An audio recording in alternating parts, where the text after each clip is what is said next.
जिससे वर्ल्ड की 69% पॉपुलेशन डरती है, उसका टेक्निकल डेफिनेशन है irreversible cessation of all brain functions, which means brain dead होना ही अल्टीमेट डेथ कहलाता है। और इसीलिए अगर ब्रेन को किसी तरीके से रिस्टोर कर लिया जाए तो हम अमर हो सकते हैं। बट ब्रेन इतना डेलिकेट ऑर्गन है कि इसे टच करने से ही इसके कई न्यूरॉन्स मर जाते हैं। ब्रेन के क्रेनियल नर्व्स को भी किसी और सिस्टम या बॉडी के क्रेनियल नर्व से जोड़ना फिलहाल बायोलॉजिकली इम्पॉसिबल है। एक अमेरिकन न्यूरोसर्जन थे by the way, Robert white के नाम से। इन्होंने एक ऐसा एक्सपेरिमेंट अटेम्प्ट किया था जिसमें इन्होंने एक बंदर के सर को दूसरे बंदर के धड़ से जोड़ दिया, लेकिन इस एक्सपेरिमेंट के महज 8 दिनों बाद ही उस बंदर की मौत हो गई। अब भले ही एक्सपेरिमेंट फेल हो गया, डोंट वरी, आज क्वांटम मैकेनिक्स ने कॉन्शियसनेस की मदद से इमॉर्टल होने का एक रास्ता खोज निकाला है। बेसिकली कॉन्शियसनेस हमारे ब्रेन में डेवलप होता है, जिसे इस्तेमाल करके हम अपनी आसपास की चीजों को पर्सनल लेवल पर समझ सकते हैं। सो consciousness is like an operating system of the brain, और इसी के जरिए हमें खुद की एक इंडिविजुअल पर्सनालिटी भी मिलती है। तो अगर किसी का कॉन्शियसनेस कॉपी कर लिया जाए तो उसका पूरा लाइफ टाइम का डेटा, उसके सोचने का तरीका, उसकी फेवरेट चीजें एटसेट्रा एटसेट्रा हमेशा हमेशा के लिए एग्जिस्ट करेगी और वो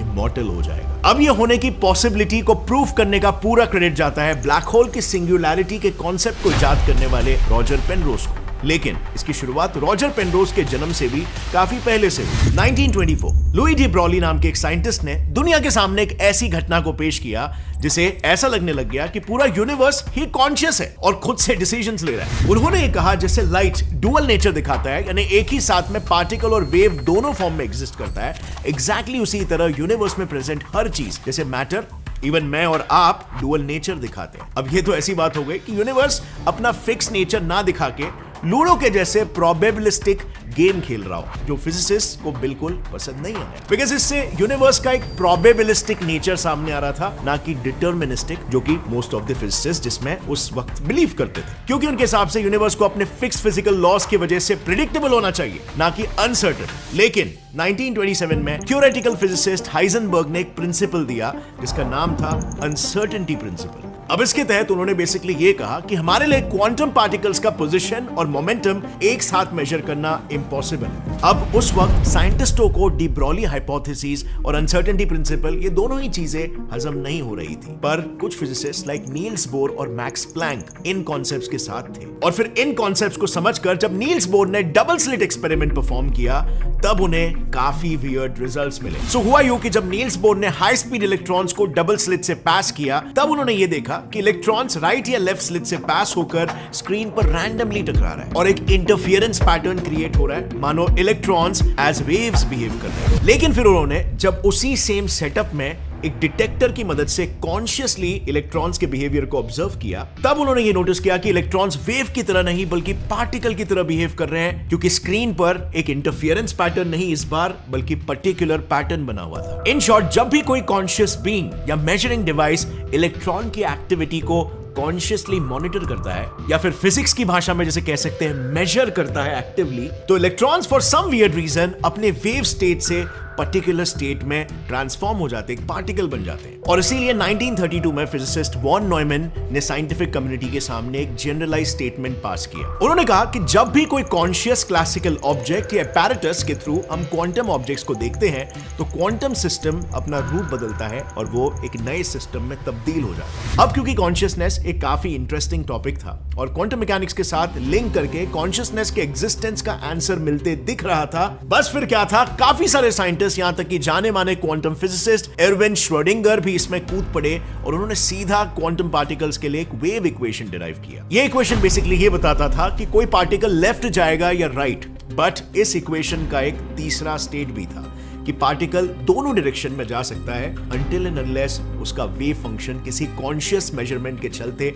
कोलैप्स नहीं हो जाए। इस तीसरे स्टेट को नाम दिया गया सुपरपोजिशन स्टेट। फिर इसके बाद श्रोडिंगर ने कॉन्शियसनेस और क्वांटम मैकेनिक्स के रिलेशन पर एक बुक माइंड एंड मैटर भी लिखा, जिसमें उन्होंने कहा कि कॉन्शियसनेस कुछ और नहीं, एक कॉम्प्लेक्स क्वांटम फिनोमिनन है जो हमारे ब्रेन के न्यूरॉन्स में होता है। और फिर इस किताब से साइंटिस्टों को एक नया पर्सपेक्टिव मिला, जिससे उन्होंने क्वांटम मैकेनिक्स के सपोर्ट से कॉन्शियसनेस के एग्जिस्टेंस को मान ली। साथ ही उन्होंने ये भी मान लिया कि कॉन्शियसनेस कोई स्पिरिचुअल चीज नहीं है, बल्कि एक साइंटिफिक और फिजिकल फिनोमिनन है और ये कॉन्सेप्ट इतना फैसिनेटिंग था कि रॉजर पेनरोज इसमें खुद रुचि लेने लग गए और उन्होंने इसमें आगे काम करके ये प्रूफ कर दिया कि हम शायद कभी नहीं मर सकते हैं। सो रॉजर पेनरोज के मुताबिक हमारा ब्रेन भी एक क्वांटम सिस्टम की तरह है जो हमेशा सुपर पोजीशन में रहता है। दरअसल 1989 में उन्होंने एक बुक लिखी थी द एम्परर्स न्यू माइंड करके, जिसमें उन्होंने कहा कि वेव फंक्शन के कोलैप्स होते ही quantum particle super state से किसी पर्टिकुलर स्टेट में आ जाते हैं। तो बेसिकली जैसे आपने डबल स्लिट एक्सपेरिमेंट में देखा कि जब भी कोई ऑब्जर्वर या मेजरिंग डिवाइस था तो इलेक्ट्रॉन्स सुपर पोजीशन यानी कि अपने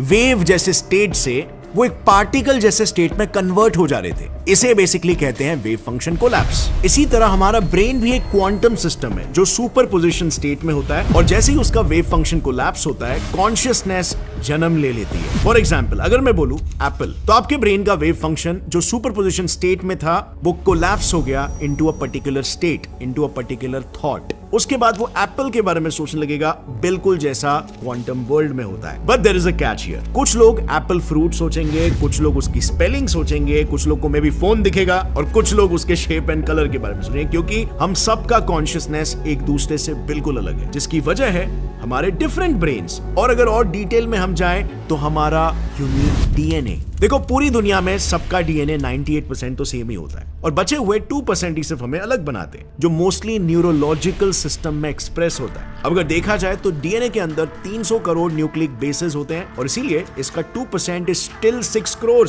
यानी 6 करोड़ डिफरेंट न्यूक्लिक बेसेस के परम्यूटेशन कॉम्बिनेशन के हिसाब से हर इंसान दूसरे से 2⁻⁶,000 टाइम्स डिफरेंट हो सकता है, जो यही दर्शाता है कि एक इंसान के दिमाग में इन्फिनिट नंबर ऑफ थॉट्स चलते रहते हैं, just like in a super position state.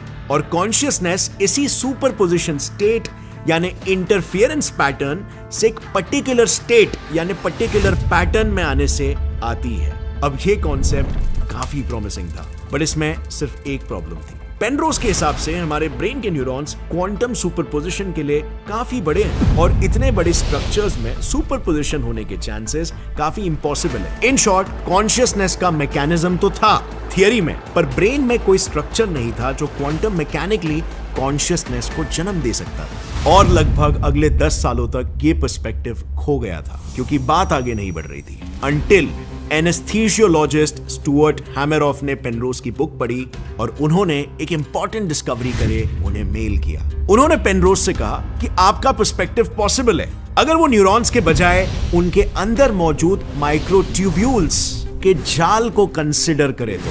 हैमरऑफ के अनुसार न्यूरॉन्स अपने सिनेप्टिक टर्मिनल्स पर जो न्यूरोट्रांसमीटर्स रिलीज करते हैं वो न्यूरॉन्स के अंदर इन माइक्रोट्यूब्यूल्स के ऊपर ट्रैवल करते हैं। ये माइक्रोट्यूब्यूल्स चारों दिशाओं में फैले होने की वजह से सिग्नल ट्रांसमिशन की पॉसिबिलिटीज इन्फिनिट होती है, बिल्कुल क्वांटम मैकेनिक्स की तरह। अब इन इन्फिनिट पॉसिबिलिटीज के वजह से माइक्रोट्यूब्यूल्स किसी भी दिशा में जाकर न्यूरोट्रांसमीटर रिलीज कर सकते हैं, बट जैसे ही हम किसी पर्टिकुलर चीज के बारे में सोचते हैं वो इन्फिनिट पॉसिबिलिटीज कोलैप्स हो जाती है और न्यूरोट्रांसमीटर एक पर्टिकुलर दिशा में ट्रैवल करने लगते हैं। फिर वो माइक्रोट्यूब्यूल्स उस डायरेक्शन में न्यूरॉन को रिलीज करते हैं जिससे हम उस पर्टिकुलर चीज के बारे में सोच पाते हैं।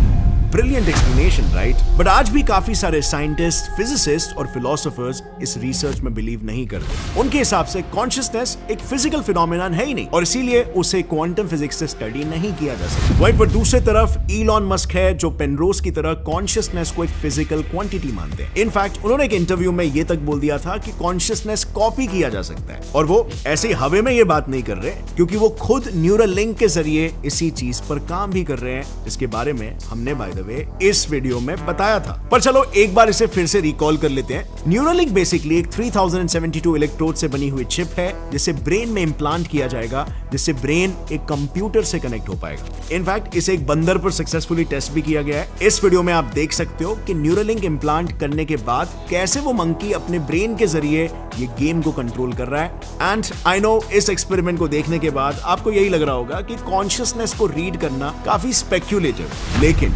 लॉजिकली न्यूरोलिंक अगर किसी इंसान के 50% न्यूरोट्रांसमीटर्स को भी अगर ट्रेस कर ले तो ये कॉन्शियसनेस को समझने का एक बहुत ही बड़ा स्टेप होगा। और इसके अलावा अगर रॉजर पेनरोज और स्टुअर्ट हैमरऑफ की थियरी प्रैक्टिकली करेक्ट है और कॉन्शियसनेस को एक्सप्लेन कर देती है, फिर तो न्यूरोलिंक की मदद से हमारा अमर होना, डिजिटली अमर होना इज कंप्लीटली पॉसिबल, वो भी विद 2 सिंपल स्टेप्स। सबसे पहला, हमारे डेथ के पहले ब्रेन्स को कॉन्शियसनेस स्कैनर से स्कैन और कॉपी किया जाएगा और फिर एक ह्यूमनॉइड या ह्यूमन साइबोर्ग या होस्ट कंप्यूटर पर हमारे कॉन्शियसनेस को अपलोड किया जाएगा और उसे हमेशा के लिए प्रिजर्व कर दिया जाएगा until it can be used in any other entity.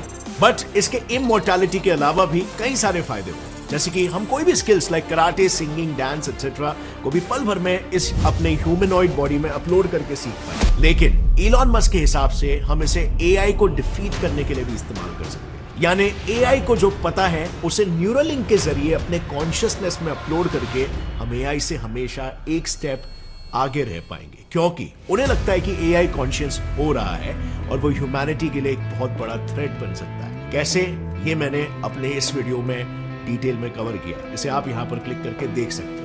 और फ्रेंड्स, अगर इस वीडियो से आपको कुछ भी नया सीखने मिला, कॉन्शियसनेस के बारे में आपका कॉन्सेप्ट क्लियर हो गया, आपको मजा आया और फाइनली आप ये समझ गए कि कॉन्शियसनेस को साइंस एक्सप्लेन कर सकता है और क्रिएट भी कर सकता है इन द नियर फ्यूचर, तो एक लाइक जरूर ठोकना। Gets and fly science channel को सब्सक्राइब कर लो और बेल नोटिफिकेशन दबाओ ताकि आगे आने वाली हमारी कोई भी वीडियो की अपडेट आप मिस ना कर सको। See you next time. As always, stay curious, keep learning and keep growing. जय हिंद।